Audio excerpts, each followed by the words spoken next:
이제 비춰지네.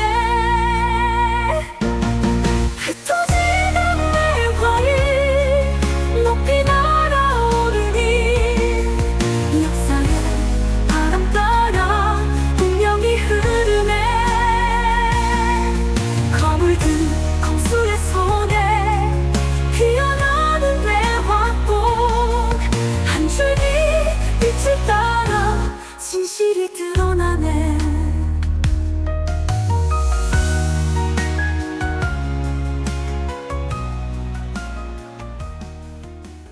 오늘은 영상 시작 전에 감사의 말씀을 두 가지를 드리고 싶은데요. 첫 번째는 화상기한 관련 이야기를 하는 게 좋아서 시작했던 툰스남 채널이 벌써 구독자가 2,000명이 넘었습니다. 구독자 여러분들 그리고 시청자 여러분들께 정말 진심으로 감사의 말씀을 드리고 싶습니다. 그리고 두 번째는 뭐냐면 제 영상 고정 댓글에 화상기한 만화책과 소설책을 살 수 있게 링크를 남겨놨는데요. 거기에 제가 쿠팡 링크를 클릭해서 들어가셔서 1시간 안에 화상기한과 전혀 상관없는 상품을 구매하셔도 저에게 도움이 됩니다 라는 글을 적어두긴 했는데요. 솔직히 귀찮게 누가 그렇게 해서 구매를 하겠냐 라는 생각을 좀 가지고 있었거든요. 최근에 어쩌다가 상세 페이지를 들어가 봤는데 정말 깜짝 놀랐습니다. 상세 내역에 화상기한 소설책이나 만화책보다 전혀 다른 물건이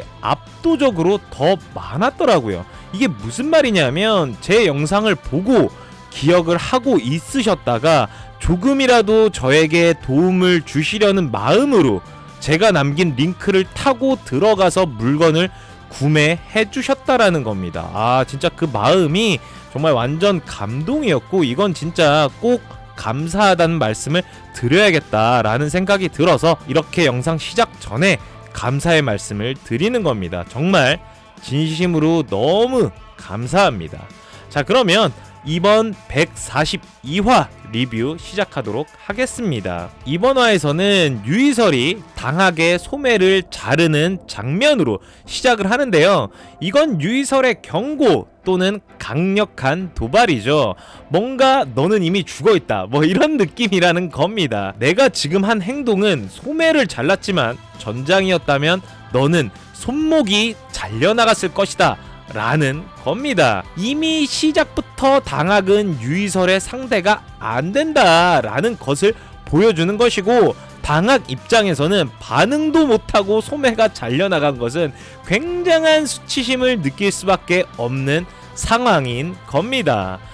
시작 전에 화산신용 나와라, 내가 여자랑 싸워야 하냐, 니들은 수치심도 없냐 막 이러고 있는데 그 여자한테 소매가 잘려 나간 겁니다. 말 그대로 손목이 잘릴 뻔했다라는 겁니다.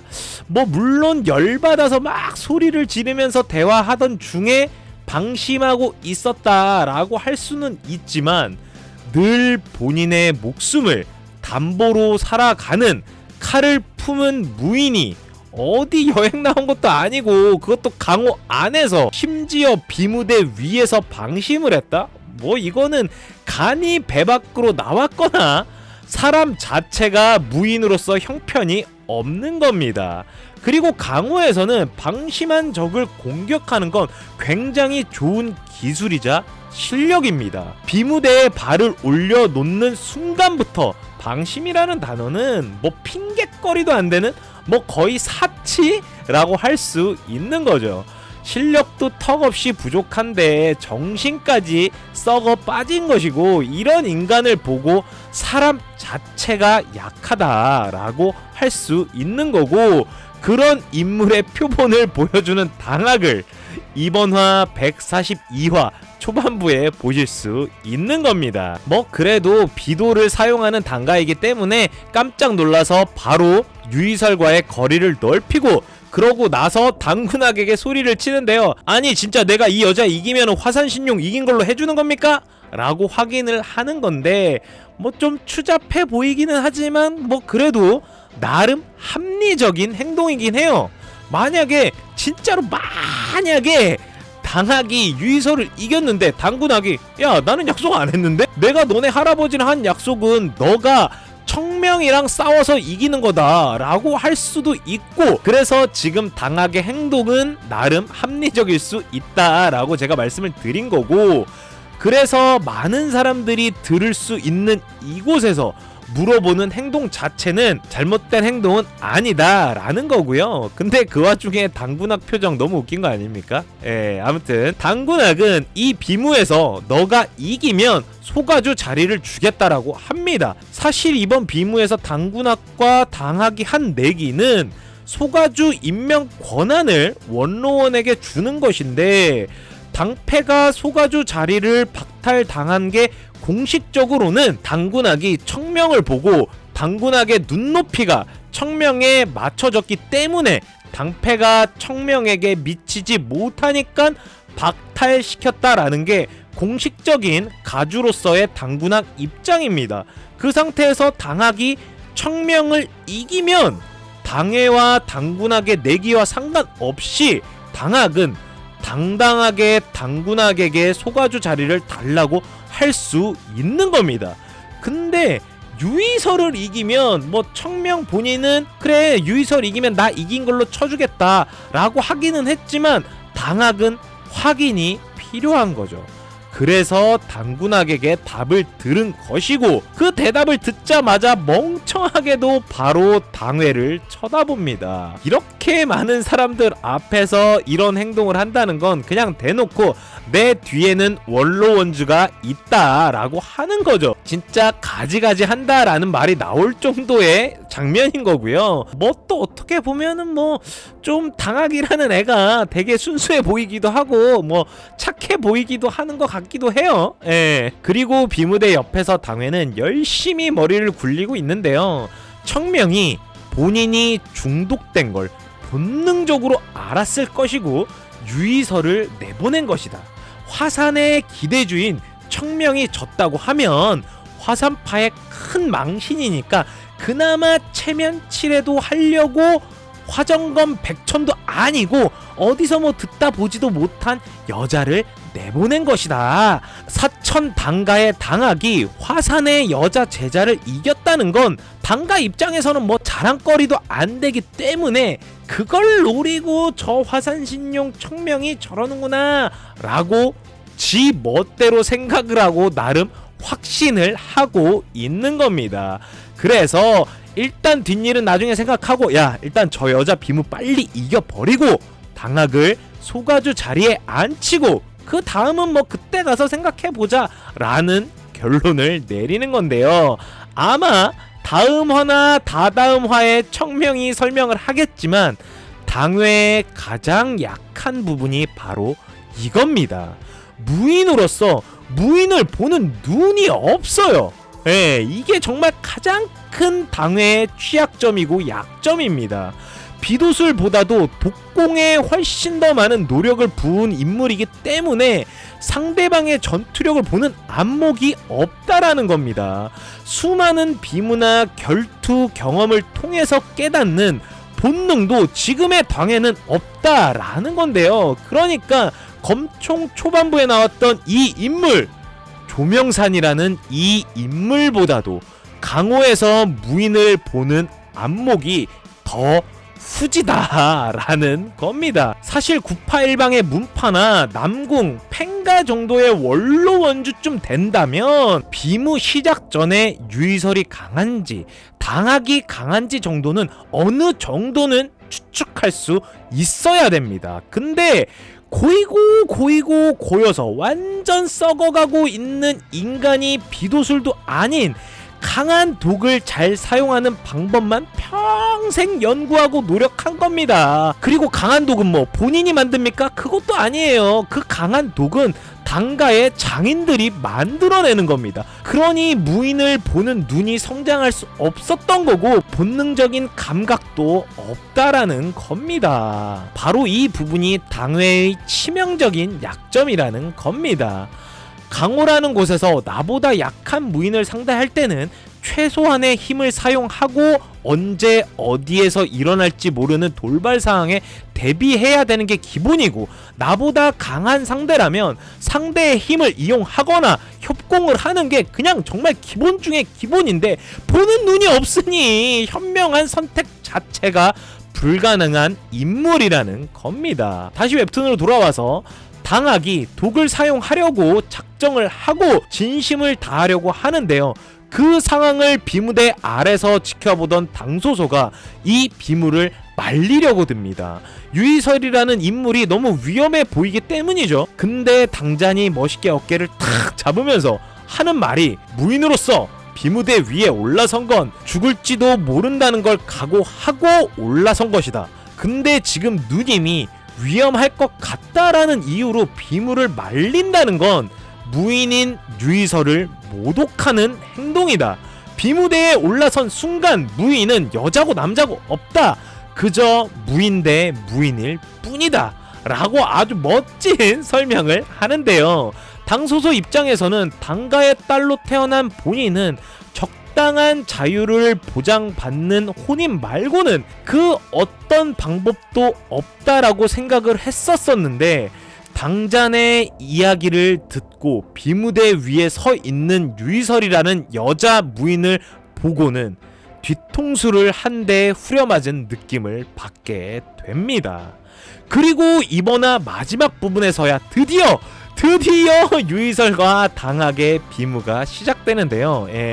비무 한번 하기 쉽지 않습니다. 아무튼 독침들과 비도를 한번 던져보고 당학은 뭔가 나름 집단의 냉정한 평가를 합니다.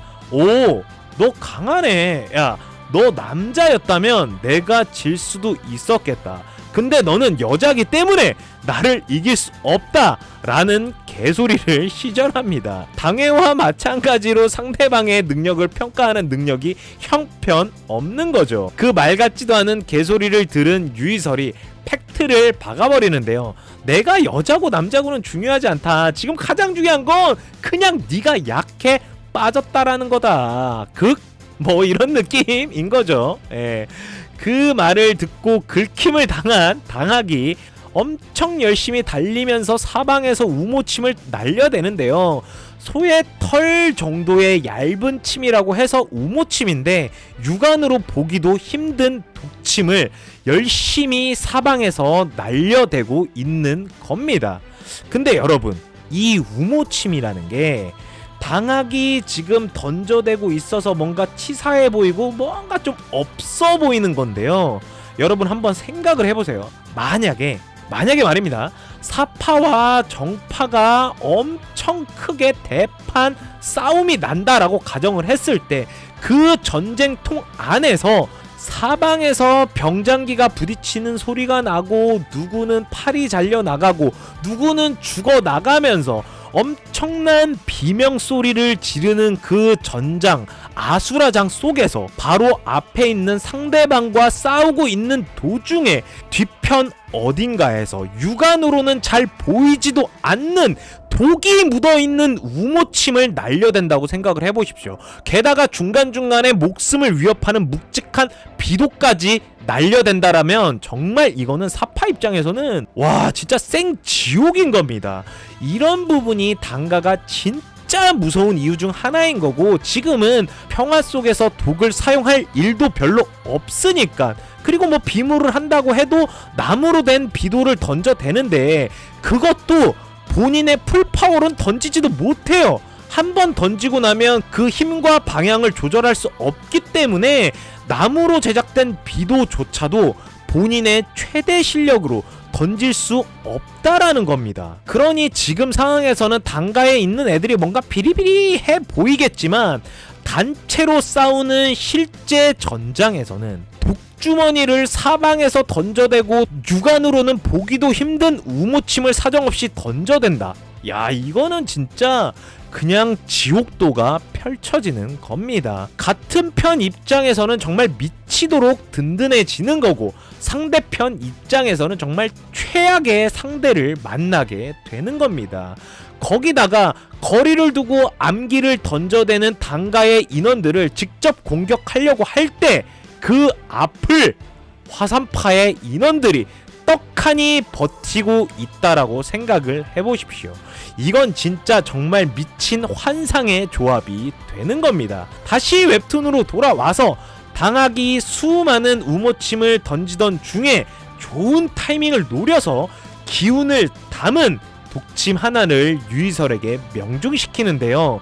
그래도 당학이 진짜 슈퍼개 허접캐는 아니라는 거고, 그래도 뭐 나름 하나 정도는 있다라는 겁니다. 이 한 수가 유이설 정도 되니까 버티는 거지, 유이설 정도가 아니라면 이 비무대 위에서 그 인물은 아마도 죽어서 비무대를 내려가야 되는 상황이 될 겁니다. 독이 묻은 침을 명중시키고 당학이 회심의 미소를 지으면서 이번 화는 끝이 나는데요. 아마도 다음 화에서는 유이설의 검끝에서 피어나는 매화를 볼 수 있지 않을까 예상이 됩니다.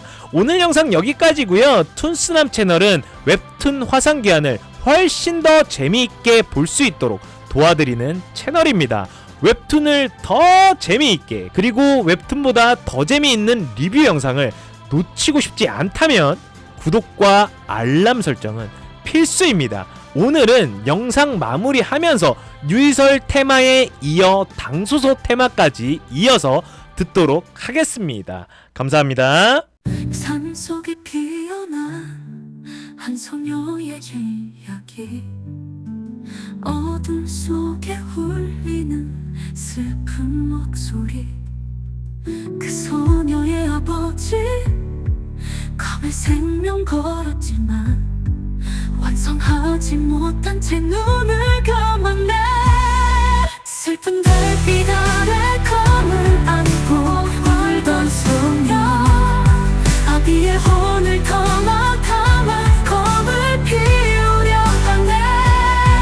짙은 가슴 속에 맺힌 하늘 품고서 결국 검 끝에서 설하늘 피어나 매화가 흩날리네. 빛을 따라 검을 쥐고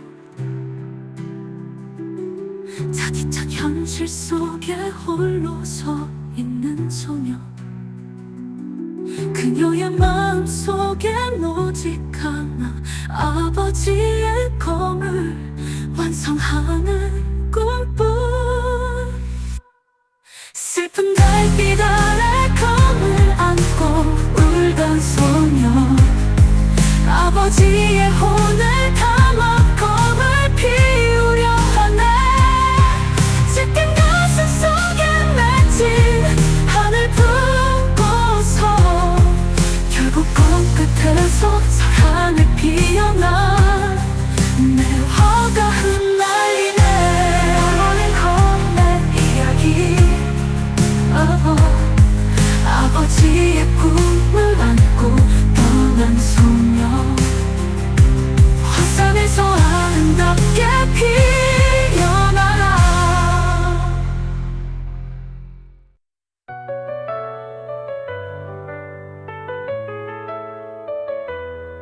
단가의 달로 태어나 갇힌 듯한 곳에선 세상 밖의 바람조차 느껴보지 못한 채 화초처럼 자란 나는 그날 검을 들었네. 나는 내 운명을 거스르리라. 화산의 문턱을 넘어 나는 다짐했어. 내 슬픈 꽃이 아닌 화산의 매화가 되리라. 매화검을 잡고 난 결심했네. 이제는 나만의 길을 걷겠다고.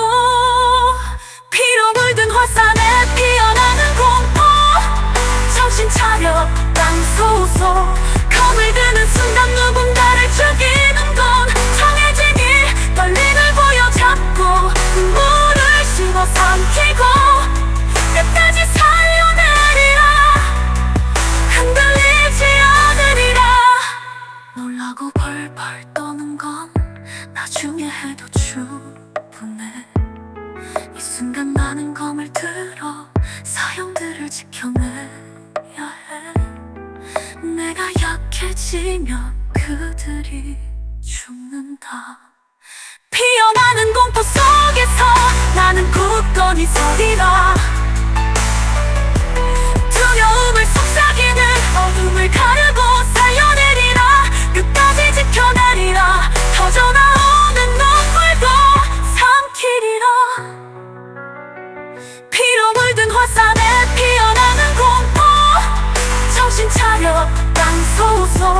검을 드는 순간 누군가를 죽이는 건 정해지니 떨림을 보여잡고 눈물을 씹어 삼키고 끝까지 살려내리라.